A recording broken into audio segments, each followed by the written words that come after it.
Okay, welcome to Dr. Teach Me to Parent. Glad you're with us today, and get your coffee. We got a good conversation today with Mark and Julie Morgenstern.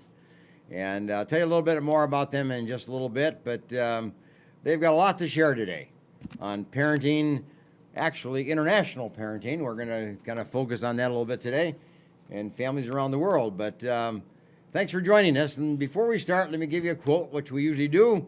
And here's the good one for you. Short visits make long friends. Short visits make long friends. And you might even modify that a little bit by saying frequent short visits make long friends. And Julie and Mark Morgenstern come back to Fresno many times a year and often here for a short period of time like you are this time. Yep. And that helps us develop friendship. And you have a lot of friends here, but you do that around the world, actually. So we want to hear about that story, about you traveled around the world a little bit and the friendships that you've made with parents and families and what you've learned from them and what you've been able to teach them. So we're going to talk about that a little bit, today. But before we do that, Mark and Julie are from Minneapolis area, and Mark operates a business for missionaries in the training area to train them in cultural matters so that when missionaries go to different parts of the world, they are much more sophisticated in the culture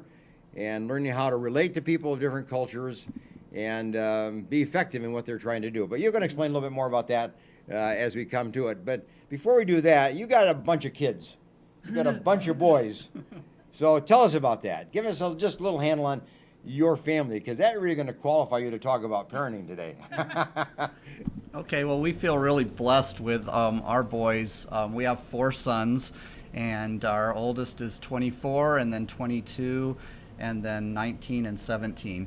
And we just really invest in them a lot. It's fun to see what God's doing in developing them into each being the unique person they are. And we just really relish that, seeing who they are and helping them find their unique path to what they're going to be all about in their life. And our oldest son, I guess we can maybe tag team a little bit. Our oldest son is deployed right now in the Middle East in serving in the National Guard, Army National Guard. And he's just learning so much. He really enjoys what he's doing and gathering new experiences and growing himself as a person.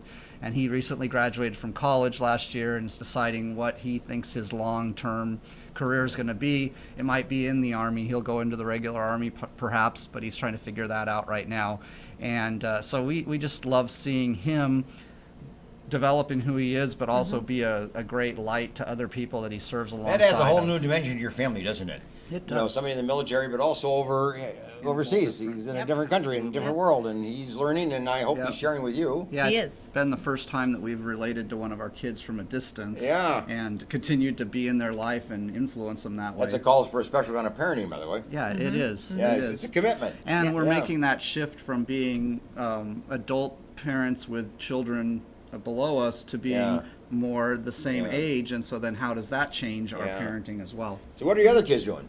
So our second son is Andrew, and he is 22, and he is an ROTC, Air Force. I see. So he will be finishing up his college We got this career. kind of military theme I know, coming and through. it was a all right? surprise for us. Uh-huh. But I think it's a sense of serving, and it's a sense of calling that they had already seen in our lives, and so they felt that same calling to serve others. Through the military system, huh? And in this, and as Mark said, we look at really their giftings and what makes them excited. What are they passionate about? And was always the problem solver growing up. And so it's not surprising to us that he's in engineering, mechanical engineering.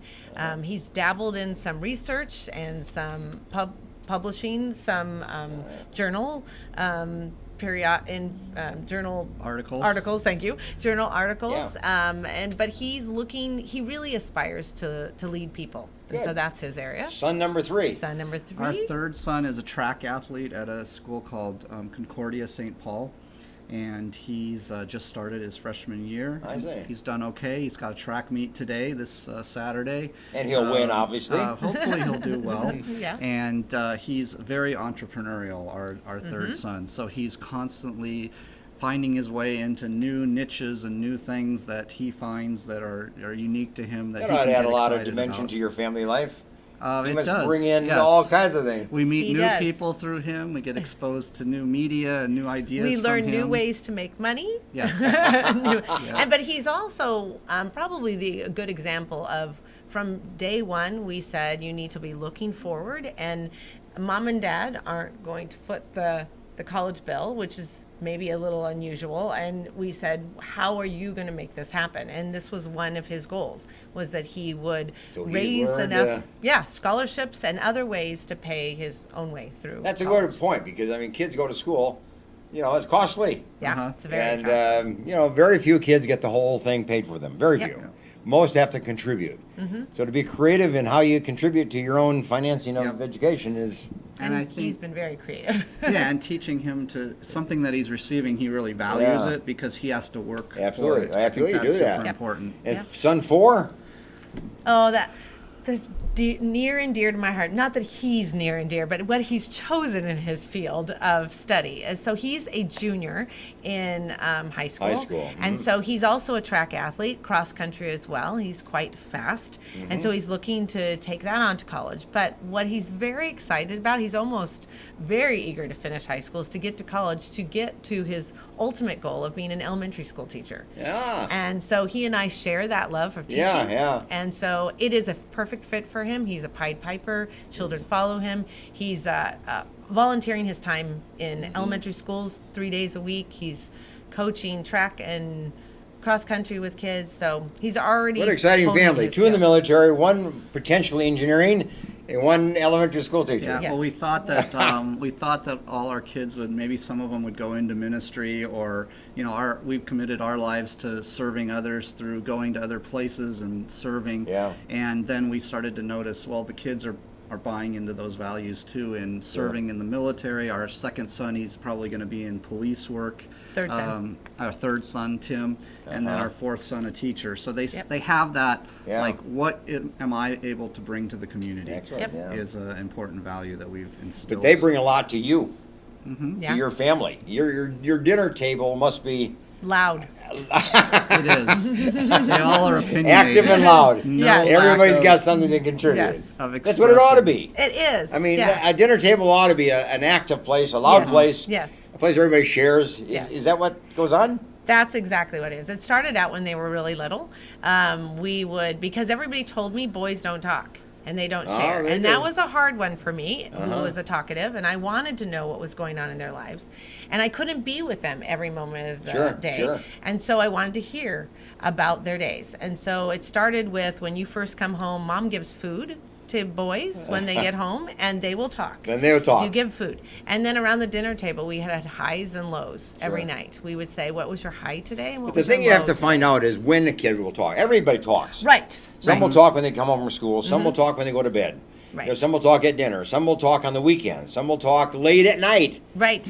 I don't know if you've Right. found that to be true, Yeah. but I mean, kids will Very talk, true. Yep. but you got to find out when, And you then gotta- you got to be there then. Yep. And you got to figure out what pushes their buttons. Yeah, What do there you they are. want to talk about too? What do they wanna talk about? And be willing to listen to it, and then you can give a little input, and Yeah. then you find another area they want to talk about. You put a And then you little kind of input go in. from there. Yeah. Exactly. Yeah, and that's the way you can teach, because if you're willing Uh-huh. to listen to them, even on subjects that you're not that Yeah. terribly interested in, but you listen for a Well, good 15, 20, 25 Sure, minutes, sure. then I can interject Then some you of can my start. own ideas, and they almost feel obligated to say, Uh-huh. well, mom just listened to me. I think it's time for me to listen Yeah. to her. I find them bringing like hip hop music and rap music to me and saying, "Hey, Dad, listen to this. What do you think of this?" Because they've heard me express my opinions on different things over the years, and now they want to see, well, what do you think of this? Do you like it? Do you not like it? Do you agree? Do you think they're kind of subtly saying, "Is this good for me or not?" But they're asking it in a form of, "What do you think, Dad?" Sure, they want your opinion. And I think that's really, so I got to slow. I mean, sometimes it's stuff I'm not that interested in, but I got to Yeah. slow down, invest, Yep. and say, "This is You my do. moment." You do. I That get the is your moment chance. So of connection. Seize the Yep. moment. You got to take in moments of connection. If you Yeah. don't seize it, you miss it. Yeah. Yeah. And And then then they the kids won't go off offer on their they own, won't- and yeah. Right. you go off on your own. They Right. won't offer you the next one Yeah. if you didn't take that one. Yeah. So, what have they really contributed to you personally, as parents or as adults in this family? Well, you know, you got active kids. They're all involved in all different kind of things. They're all bright, very capable. What did they contribute to you? I mean, how have you benefited just from them personally? Wow, there's a number of things that I think of right away as a mom and as a dad. They, our family wouldn't be complete without them, and so that was from day one as we started to learn their different personalities and their different bents and how they were wired.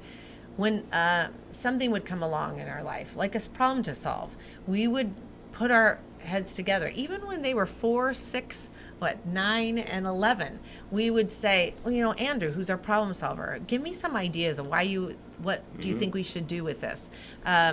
We had the people. You know, I would send out the kids that knew how to connect with the new neighbors. So we problem solved together as a family.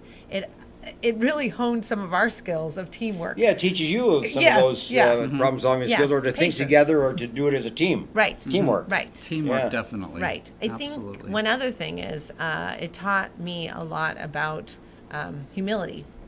And because I wasn't, they saw me when I was good and when I Yeah. was bad. And I had to learn to be okay with that Sure. and own my mistakes. Sure. And learn to apologize when I needed Yeah. to apologize. That's great. Let me ask you another question. You guys lived in Ukraine. Russia, Ukraine, I don't know if we should call it the same, but you guys lived there for a number Putin of would years. like it to be the same. Yeah. But unfortunately, They're it not. won't be. No. But you guys lived there for a number of years. What significance did that have in your life? You're living in a different world, different country, different group of people, different culture. What did that do to you as a family, to these kids? I mean, obviously they're in their young growing years then when you were there. I can't remember when that was and how old they were, Yeah. but Well, all our kids were born. We lived for 13 years in Russia 13 and years Ukraine, and all of them were born while we lived there. I So see. their first experiences of life and their orientation to what's normal and was all in that context. So I think one of the big lessons for us was as we picked up our life and moved it to a whole different place, and we were like immigrants to a whole nother place. Sure. And we did our best to say, this is where we live. We're not just guests. We want to really integrate and connect here and feel like this is our home, not that we're camping out for 12 years, but we actually live here.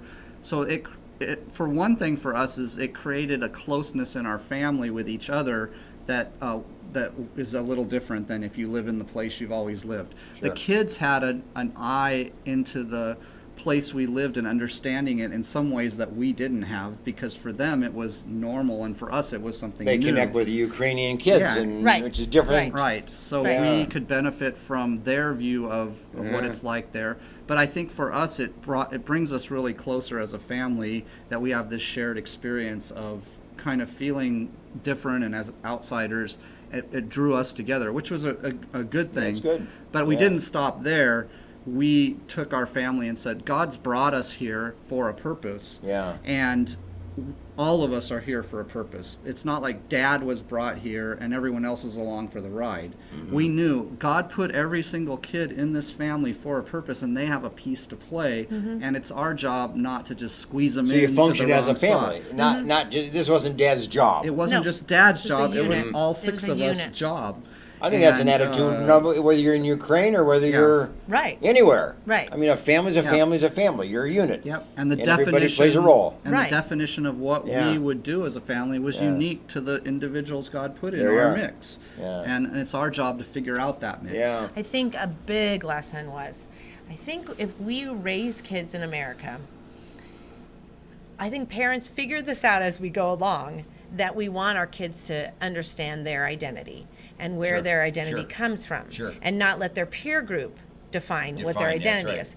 But I think sometimes we only figure that out when they're teenagers, when all of a sudden the kids are acting like They're attacking their identity and they're pulling them they're down. being attacked, And then and we so they're respond. questioning. We respond, but because we moved to a new country, we immediately thought we're different here. We're Americans living in Ukraine, and so all of a sudden we needed to look at our identity right away and say, okay, who are you? And our kids would say, who am I? Am I an American? Am I an American living in Ukraine? Am I a Ukrainian? Yeah. And so we were able to go to the central issue of who they were, that they were, number one, they were children of God. Now, interesting, little kids don't understand that. No, they don't. So we had this kind of statement we'd say, Morgenstern boys don't do that. This is what Morgenstern boys do. So it was an identity. And it was an identity in but it was who our boundaries, family too. was. You have certain boundaries. Right. This is Exactly. who These our are the things we family do, is. these are the things we don't. Right. Right. And then they would ask, Yeah. well, do Morgensterns do this? And most,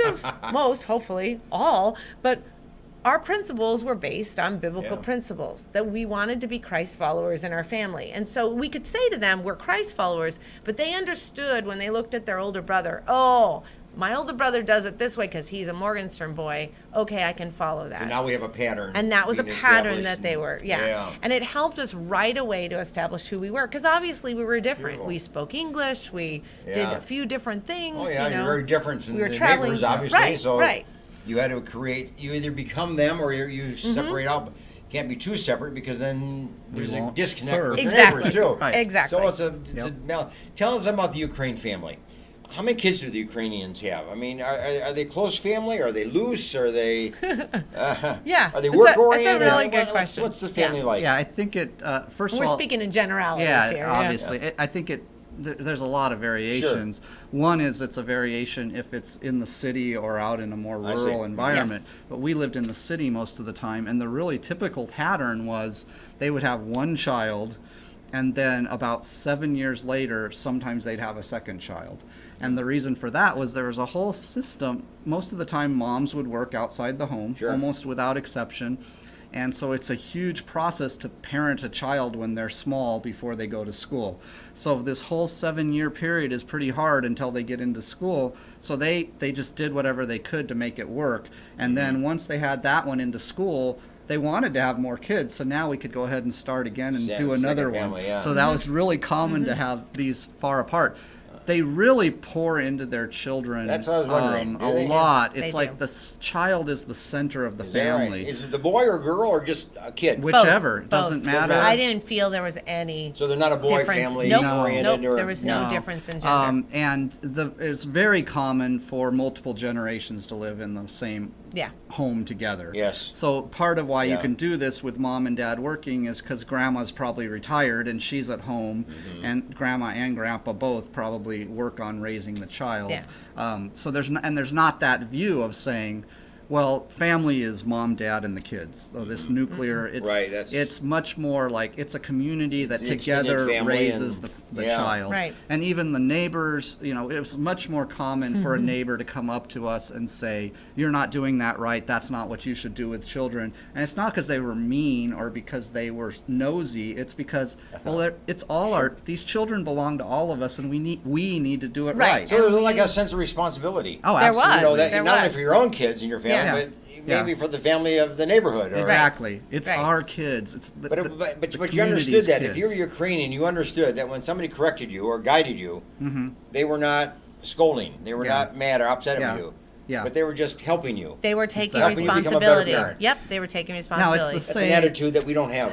No, don't no, have that don't attitude. mess with the way I'm parenting. Is generally the attitude here in America. That's the way we Right, operate. right. This is my doll. And it was one thing, I'd go to the market and immediately, it was a farmer's market a lot, was where we got our fresh produce. And we'd go there and people would say, oh, especially when I had 2 kids at one point, they would come, the marketers, the ones that were selling, they would take turns and watch my children while I went around the market and picked Yeah. up the produce. Yeah. It was just common. Or they'd hand a carrot or an apple to my kids to keep them So a busy. kid, in a sense, was a kid of the family as a community. It was, yes. Exactly.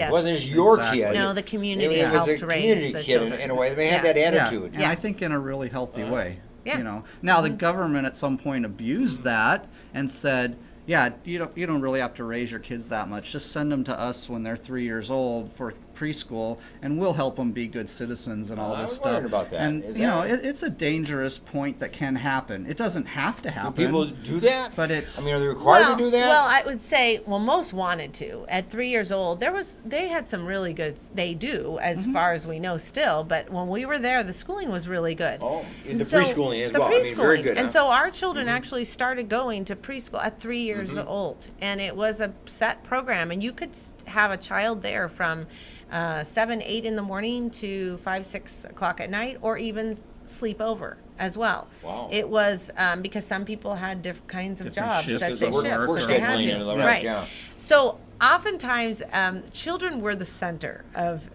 the family, and so oftentimes they would do wonderful things for their kids, but sometimes they wouldn't say no. And so there was a number of so when they start preschool at 3, that was the preschool teacher's job, was to start to say no to the child. The first time the kid heard no. Possibly, Sometime. Maybe. I would think possibly. And those Well, at least he got into the act of learning to Yeah. know what no was. Yes, yes. Yeah. So that was and interesting. in our experience, those educators, they really did care about kids, and They they did. would like invest their life in what they Yes. did. Yeah. We took our children to the preschool, and the first few days we wanted to know how they interacted with the Ukrainian children, and all speaking Russian. And we said, "So how are they doing?" And their biggest compliment to our children were they listened. That was good. Yeah. But that they ate all their food. They ate all their food. Lunchtime. That was really important. apples and oranges That and was whatever. really important. Is Yep. that Yes, right? that they ate all their food. And I Uh-huh. think it was that our children weren't picky. That they had And we had taught them to submit to adults and Yes. follow adults and trust Yeah. adults. And I was, think that was important. something that was a lot lacking initially. for Here some in of the America, Ukrainian families. teachers often are known for the subject they teach. It's a commitment to a subject. It's commitment to a topic. You're saying really the teacher there is committed to the kids. Yeah. Oh, yeah. absolutely. I mean, Most kids are more definitely. important than Yep. the Most subject or the definitely in grade 3, level or 4, whatever. Yeah. Yeah, on some level, even when they started to be in Yeah. elementary school, you would stay with the same teacher starting in first grade all the way up through like 6th grade. Oh, the same teacher so went the all the way same through with you. group of kids stays Stayed. together the whole time. So with that the teacher same knew those teacher. kids. Yep. And they're probably not a super big expert on all those topics that are going to be covered in 6 years, No. but they're really committed to development of the child. The other thing that they do is a lot of testing, so the way that they kind of see if everything's being done appropriately is they'll have testing in certain years. Yeah. So that was kind of their system of keeping the quality up of the learning itself. Do kids fail in school in Ukraine? I mean, are they held back, or is this just a process of working them through and the same teacher, so you catch up along the way? I'm not They- so they certain. fail. They do fail. Do they? Yeah. Yeah, but I I mean, if don't somebody know can't how it looks. can't maintain, Yeah. Yeah. what about things like special education and special programming and for certain kids that need that? I mean, Yeah. a lot of that, or no, did they that just was lacking. teach them all the At same? the time we were there, that was Yeah. lacking. That was in fact, we had a family that was in the capital city, Kiev, and they had a child that had autism, Yes. and there was just not the special. That's what I'm wondering. No options. No really. options right now. It's starting. They're starting to have an Yeah. awareness of it. Well, So we don't it's do coming. real well in that area ourselves. I mean, we can't really say we're the great model of that, but so we have our own problems. But it's still something that every school system has to struggle with. And how do you teach a kid according to his own needs? Right. Yeah. Right. And, but you're saying really Ukrainians do pretty well about that. I mean, Yeah. you thought your kids got a good education. We felt You know like why they're they. there. I mean, we you- felt like, well, number one, we felt like they were very much loved, and Mm-hmm. they were very much believed that they had confidence that they could do just as well as the Yeah. Ukrainian children. So I believe they gave them a great support. What did you give to the Ukrainian people? What did you contribute? What did we? I mean, here you are, you come from America, you live there 12 years, you get acquainted with them, you become friends, you live Yeah. next door. What did they gain from you?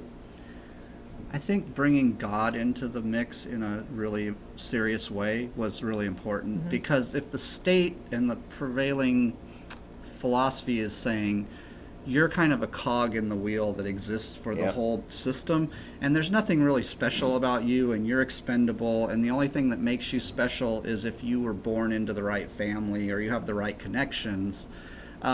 It doesn't really reflect the fact that God makes each person uniquely for a purpose. He loves every individual, and I think helping people bring that into their families as well, to say every one of my children doesn't have to have exactly the same path of success, even though the prevailing society around me might be saying that. because my child's more social rather than academic doesn't mean that they're necessarily a failure, or because of what paycheck they end up with at the end of the day is not the measure of whether they succeeded or not. It's more the measure of, did they meet their potential? Yeah. So I think that was something valuable we could bring. So when you left Ukraine 13 years later, you must have left with a sense of accomplishment or a good feeling or kind of a sense that you actually contributed. Yeah, it was. You learned too. I mean, There was a you mix, richer- because one thing I wanted to add that we also brought was that, Jesus coming to this earth was to bring together the relationships, to repair those broken relationships. And so we were a lot about relationships I see. with the Ukrainian people. So that was a difficulty when we left. So I don't know if we felt totally like It was a we've sad done it time when we left. and we finished. And it hard. was hard, but well, we knew we it's were like anything. to move on. You never have finished it. You've No, never no. done it. No. You contribute. It's true. Right. It's a process, and you played a role, and Right. you hopefully that you left something behind. Right. Yep. But they left something in your life. Oh, absolutely. You brought with you Yep. a Absolutely. great contribution yes. that they contributed to you. And Yes. we absolutely were blessed by God in Him making it 100% clear. This is the time you're supposed to leave. I have something new I want you to do. So we could always look back on that and be sure and say, hey, we know we're in the right place now. Even Well, that's though- a good segue. Even though we missed that there, That's a good segue. We're going to take a break. But when we come back, I want you to talk about that. What did you do next? You came back to America, and I understand now what you're doing is you're training missionaries all over the world to be very culturally sensitive, among other things, Yep. and help them be effective parents, among other things. We're going to talk about that. All right. Okay. So Sounds give some great. thought to it, and we'll come back. Get a cup of coffee, and we'll see you in a couple minutes.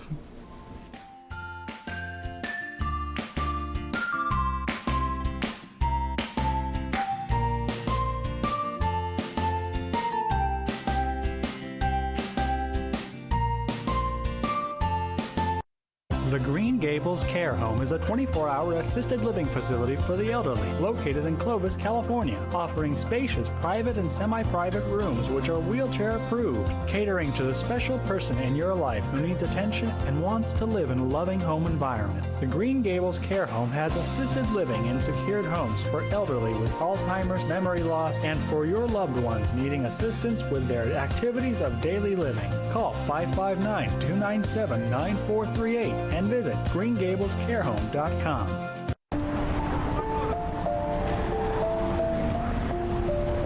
Sometimes good intentions hurt rather than help.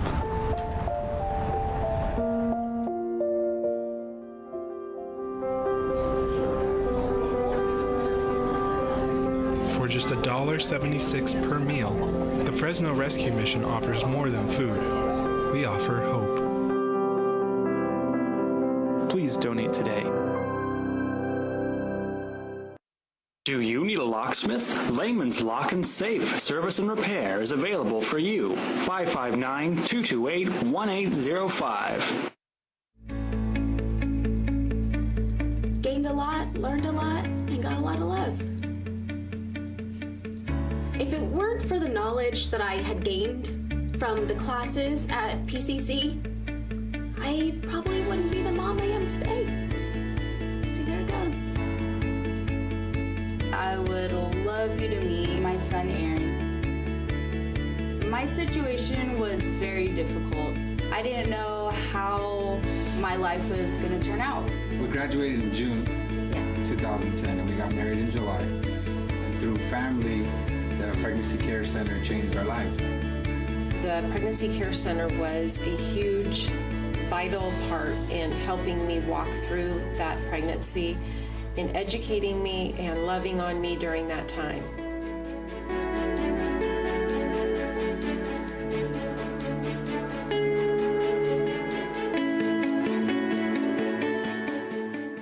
Choosing a Medicare plan can be difficult and frustrating.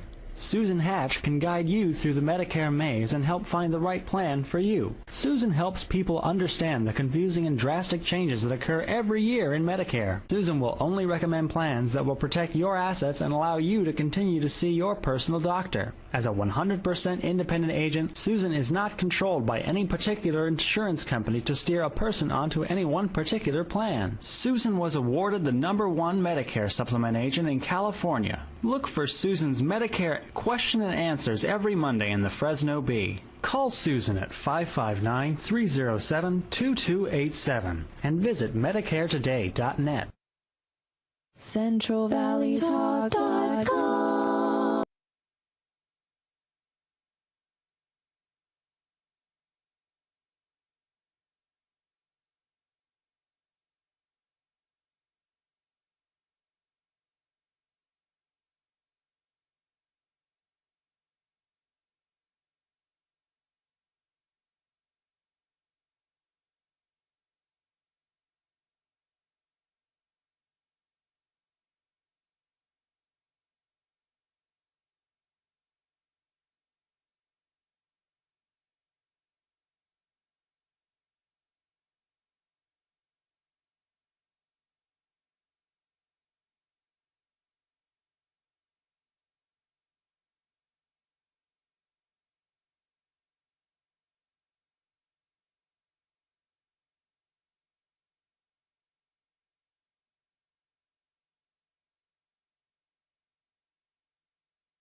Okay, welcome back, and we're with Mark and Julie Morgenstern, who have lived for a lengthy period of time, 13 years in the Ukraine, and just now unfolded their experiences in the Ukraine. Then you left the Ukraine about how many years ago now? It's another 13 About years 13 ago. years ago. You Yep. left Ukraine and you came to the Minneapolis area. And now you work with a group of people who are, we call them missionaries, who go all over the world. You, what do you, 700 of these kind of people. So you kind of train them. You're in a kind of a training kind of a program. Yep. What's the basis for this transition? Why'd you leave Yep. Ukraine and Minneapolis? Now you're doing training and. Yep. We really never wanted to leave Ukraine. We had, our life was there, our home was there, we were raising our kids, we were doing everything we could to be like, this is our home, and where Yeah. we feel we're kind of like immigrants that had immigrated to Ukraine. But then God came along and he said, through our organization, hey, we're going to be doing this new thing. We think you would be the perfect people to help it happen. We want to be much more purposeful about training our missionaries. Would you be willing to come and help that happen? We were like, you know what? We're probably really not that interested. But then our mentor came along and he said to us, They kind of pulled you away. yeah, our mentor said, you know, if this is an opportunity for you to multiply yourself Yep. into others, you know, you as a family can be one family impacting a place in the world. If you can help dozens of families be impactful, then it's probably worth it. So you left Ukraine. Yep. For the purpose of training other people who go around the world as missionaries. And you're working with 700 of them? We're working in a combination of a few different ways. One is we provide technology support for several different organizations that train their own people using distance learning. So we support them in doing that, and that's a couple hundred people a year that get supported that way. And then there's several hundred that we ourselves personally work with in courses that are distance learning courses, and they'll come into a community for about a week, learn a specific topic together. Julie and I will serve as mentors, coaches, facilitators in that process. And we see a strong element of it is that you have a group of people together that have a shared interest, a shared need, supporting each other, encouraging each other, swapping stories. And through that, they really learn. So these are people all around the world. All Yep. over the place. I mean, they are everywhere. We're in a class right now that has 9 people in it, and they're in 6 different countries, and they're from like 7 different ministry organizations. Right. So So time they must zones- have enormous trouble with their families. Because they're in other countries like you were. They have questions. They have questions and they about have their change, families, and they have change change. challenges. Yes. Yeah. So do you train them in, like, let's just take family life as an example. I mean, you have courses that help them become better parents, so to speak, or learn how to parent in a culture that's different from your own? One of our big root courses for that is marriage. And we talk about your marriage might be great here and it's wonderful, but now you go to a different place that has total different expectations of what marriage is, Sure. standards of what's appropriate. How much are you as a family going to adopt those standards? And one spouse might have one opinion, the other spouse a different. You might adapt at different rates. Right. So can we help them dialogue on that? We can't give them all the answers because we're not an expert on 50 Well, different you're not to countries. impose your particular No, point of view, maybe. exactly. But to guide them in developing their own. Exactly. We help them ask the right questions and then explore what's going to happen. And then that very strongly echoes out into the whole family. Right, right. So good example. Can I share a Yeah, story? yeah. So one story, there Yeah, was yeah. a couple, Thank you. a husband and wife, both working in a hospital in the Congo. They were starting to ask the questions of how can we blend in a little bit more as a family. They have one little daughter, 2-year-old, and so they both worked at the hospital, interacted with the people, but felt that there was some sort of barrier between them and the people. They knew they were white. They knew they were There's a Americans. natural barrier, that's They right. knew they spoke English, but there were some other things that they were questioning about. So we started to give them some exercises to do. We started asking particular questions, and we said, look around you and see how do husband and wives interact with one another.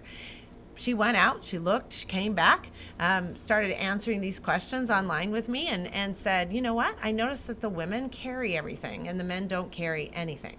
So whether it be water or the groceries, their market, but the men are walking along by their wife with nothing in their hands. We started to ask, why do you think that might be the case? You know, our first American mindset would be how rude, the men aren't doing what they should be doing. Yeah. But really, when you came back, we asked her to ask the people there questions. And it all had to do with the men were keeping their hands free for protection of their wife. But then the question really came. She went, my husband always carries our 2-year-old around.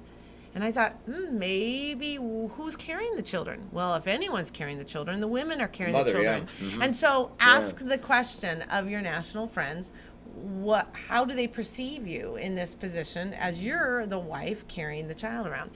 And she came back kind of embarrassed and said, I'm not supposed to be carrying my child around, and they've thought that I've showed disrespect to my husband, that I'm the woman that wears the pants in the family, and tells him to carry the child. And so all of a sudden, just some of their parenting decisions affected the way the nationals looked at them And then the degree to which perceived they were them. accepted by Exactly, the culture, accepted by accepted as well. Exactly. Yeah. Exactly. So those are good questions. Then the next question was, well, should a 2-year-old even be carried in your culture? She went, I'm going out and checking it out. So Maybe she should walk. maybe she should walk, You learn from observing. Yes. I mean, you Yes. gotta, but you have to know what to look for. Right. And I guess they just hadn't thought about Right. that. Exactly. Right. A Yeah. lot of it is just slowing down, observing, not making judgments too fast, and figuring out how you can fit in. How do these 700 people keep a family connected? How do they keep them close? How do they live family life within their own family? It doesn't look that much different than what we would try to do here in the States. so?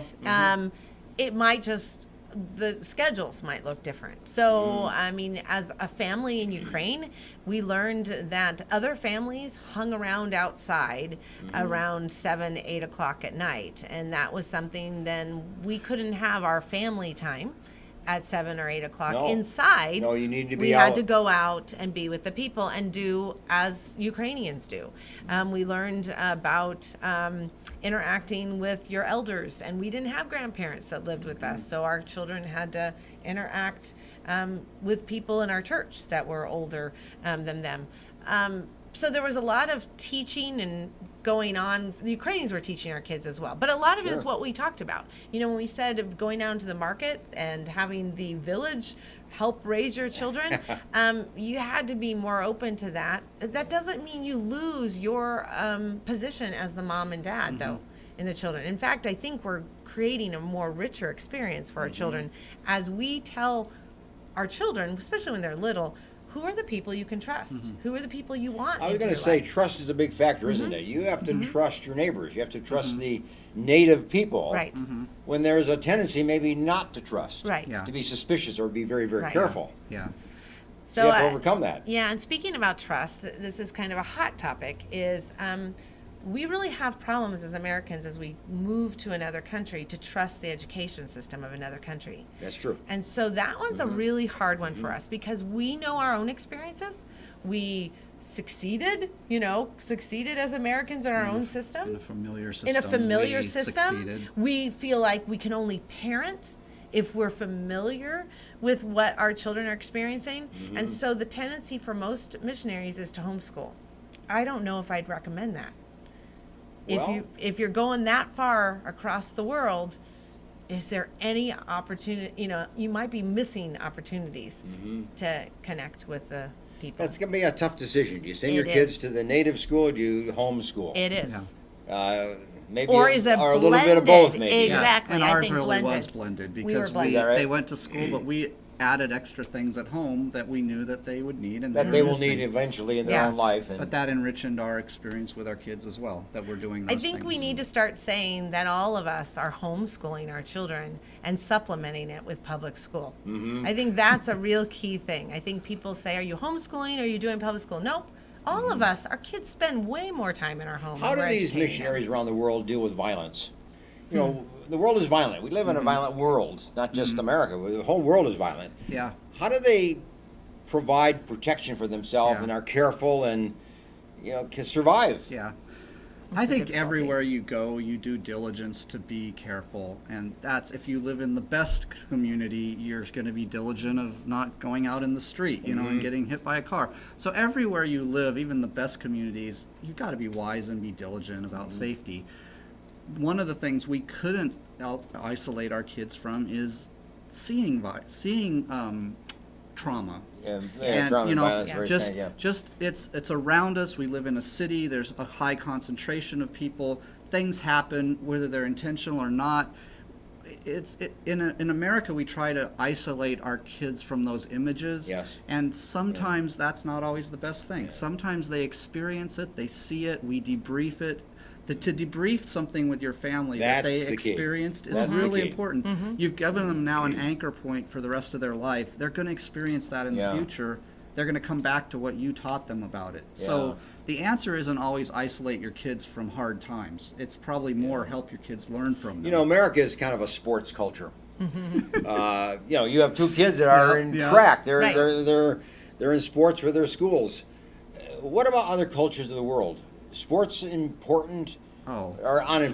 totally. It's important everywhere. It's just different sports. Different sport. Now, the level of it being encouraged to be everyone can be in sport. That is something a little bit interesting and unique in America. Yeah. We say, you never know who might be the next superstar, so we kind of give everybody a chance. Give them opportunity, yeah. There's a strong culture of, well, certain kids are the ones that are probably going to be sport, and then everyone else loves to be a spectator. So it's Right. a very So strong they track spectator. children a little bit more. So Uh-huh. at least in our experience. So either play or that they observe or they Active watch the fan, yeah. they support. Mhm. So Yeah. everybody.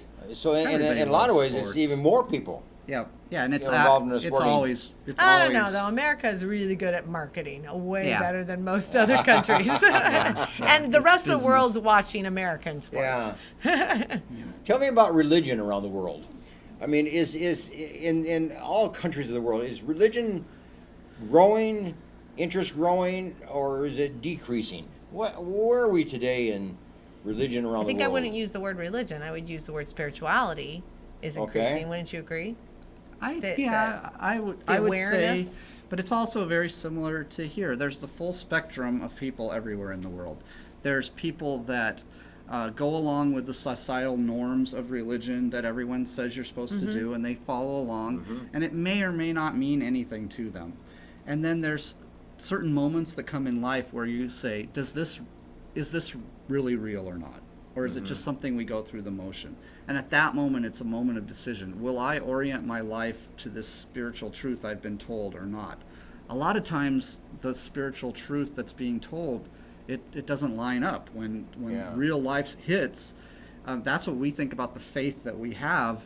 When real life comes along and you're looking for answers, we think that relationship with Jesus and God that made us on purpose and God that walks with us every day, or we walk with him as well, that lines up with real life experience and really makes a difference. So do you have courses like that help these missionaries learn the religion of the country in which they are living and working? I mean, whether it's Muslim or whatever. I mean, do you have courses that help them? Yep. It's not some of the ones we ourselves teach, but we have some of our partners have some very specific courses on those kinds of topics. Because they're the experts in their field, yeah. It seems to me that if you live in a certain part of the world, you need to know Hindi, or you need to know the Muslim faith, or you need to know Buddhism, or whatever it is. And we're preparing a course in the next few months that's based on looking at different paradigms and the way people understand faith. Would that be the best way to say? So we look at 3 different dimensions of that, from fear and power to shame and honor to guilt and innocence. And that, depending on where you are in the world, one of those paradigms is more prominent, being addressed. Yeah. I mean, there are cultures that are shame cultures, and the religion kind of feeds around that. Right. And then there are cultures that are guilt. Yes. Cultures, and the religion kind of organizes around that as well. Yeah. And that affects how you parent as well. Very much how you parent. It does. Whether you shame your kids or you actually guilt them. Right. Yeah. So our children grew up in a school environment that was an honor shame environment, and so it was it was a little difficult at first for a parent to get my head wrapped around it, that the kindergarten teachers, when we think of in America as kindergarten teachers, those sweet ladies and men that speak in quiet voices to children, are different in Ukraine. It's a little bit more of a shaming. Even though they totally love the kids, and are pouring into them, but the tone there's a moment that the really tone different. turns, and there's a shame factor. And our kids learned, and they flourished. They flourished still under the honor and shame culture. So you're training these 700 people who are all over the world. I mean, that must be an enormous undertaking.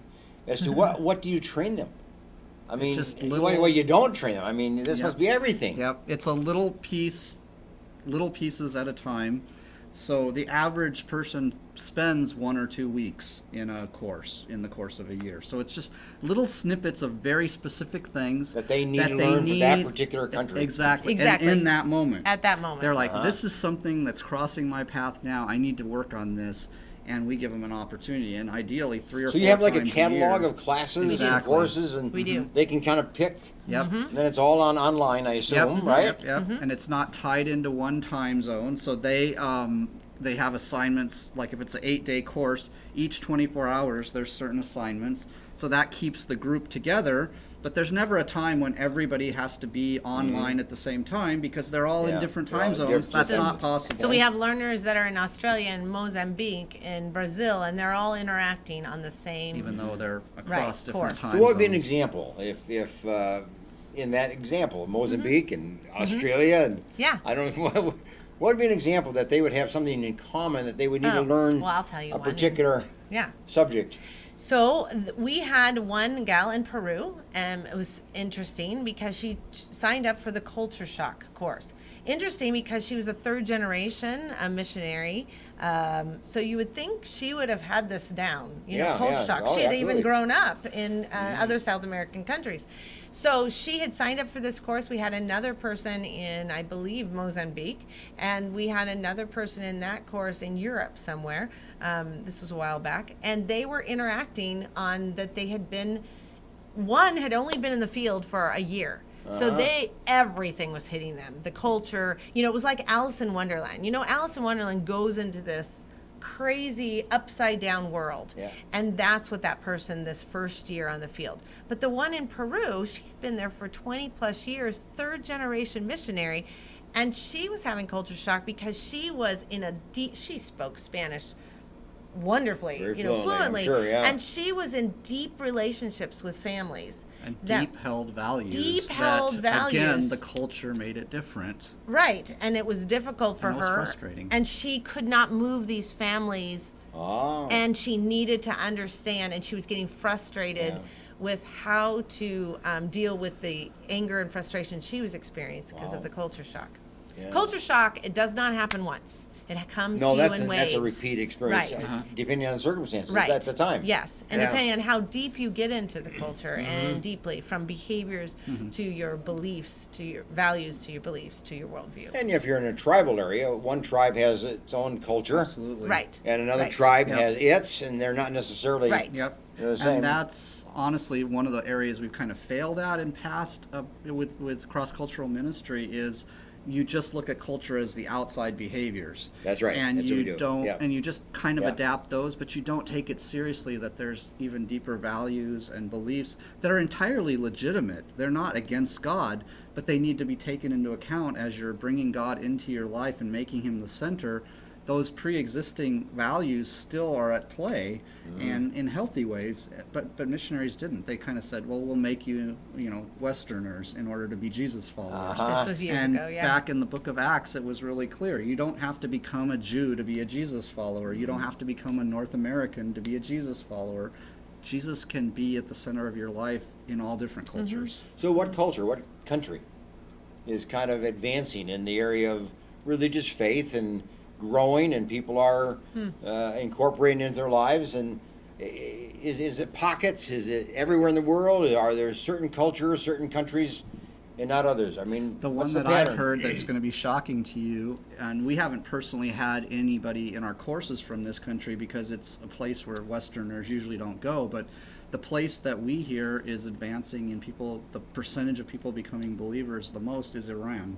Iran. So it's a very tiny percentage, but if it doubles in 1 year, that's phenomenal that would happen. And it's through internet, through cell phones, through technology, through dreams and visions, all kinds of ways God is bringing the gospel to people, and it's hard. It's not accepted. Your family's going to ostracize you. People, despite hardship, will come to Jesus. It's amazing. Is government around the world a help or hindrance to the kind of things that you do, but also the kind of things that all these 700 missionaries do around the world?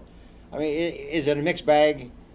I'm sure it's a mixed bag, but one thing that we have been learning and talking to some missionaries that are in places where the government isn't as open to freedom of religion is that they're saying that faith of the people are growing, and there's actually growth because of persecution and growth because of adversity. And when we get too comfortable, then we don't have to choose one or the other, and we can continue to be lukewarm.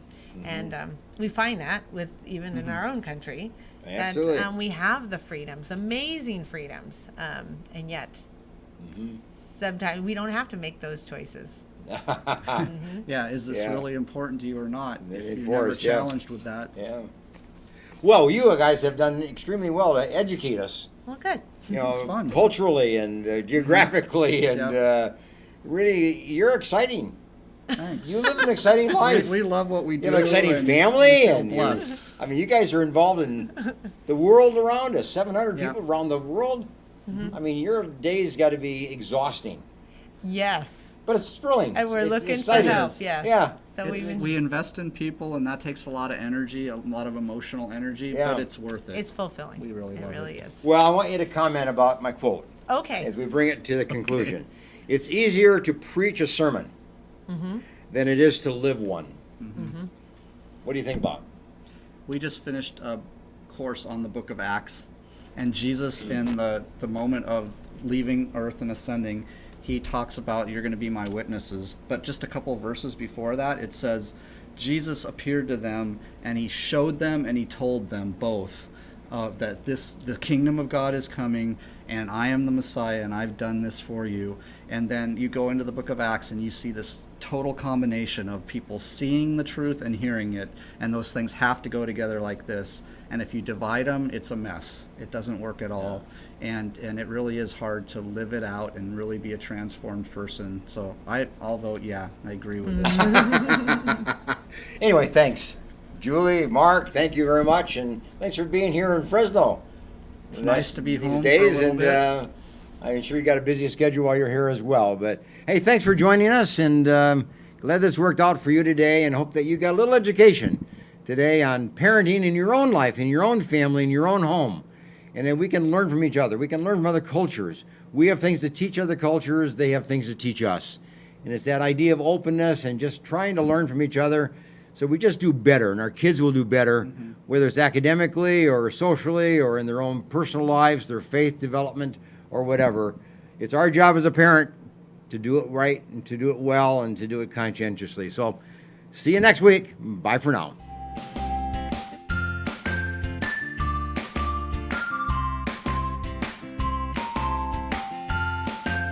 Pompe disease is a progressive, multisystemic, debilitation, and often fatal muscular disease. The United Pompe Foundation was formed to assist those affected by Pompe with the medical costs and other expenses that they may not be able to fully cover through their insurance. Visit UnitedPompe.com to learn more and to make a tax-deductible contribution to the United Pompe Foundation.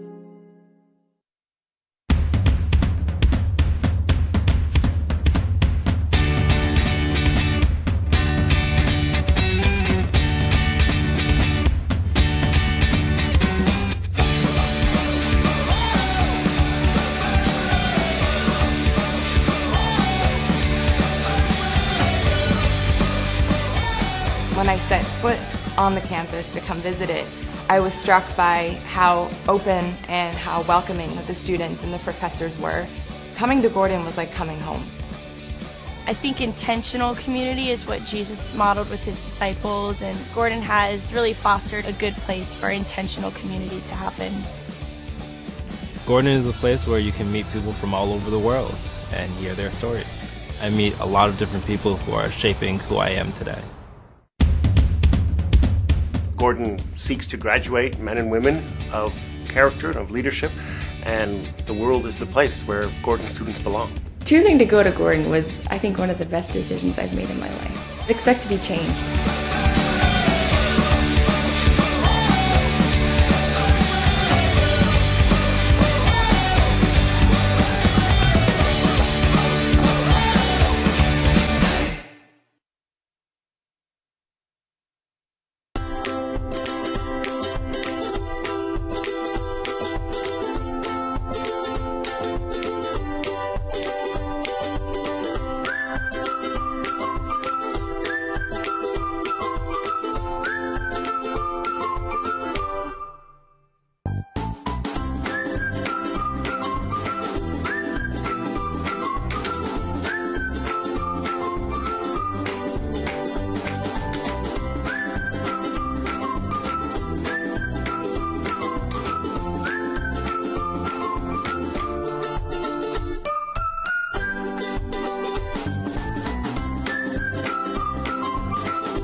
When you need a dentist who has a passion for superior aesthetics and comfort, you need Dr. Christopher Wong with Cedar North Dental. Call 559-432-4948 or visit cedarnorthdental.com.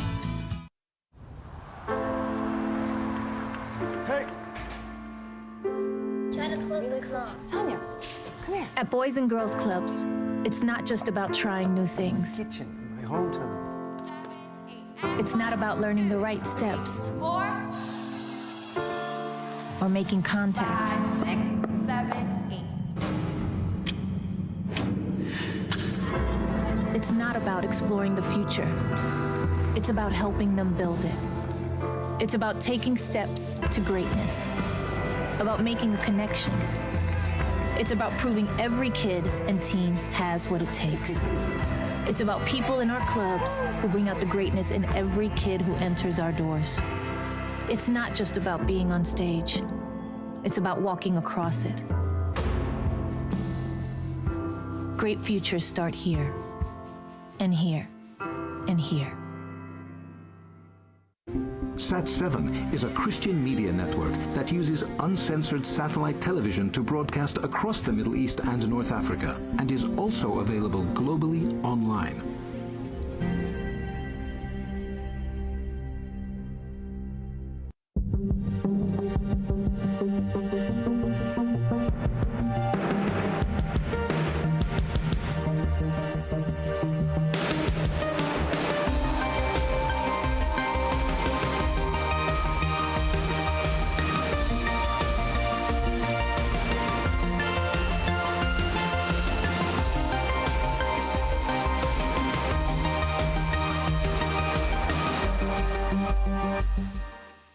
CentralValleyTalk.com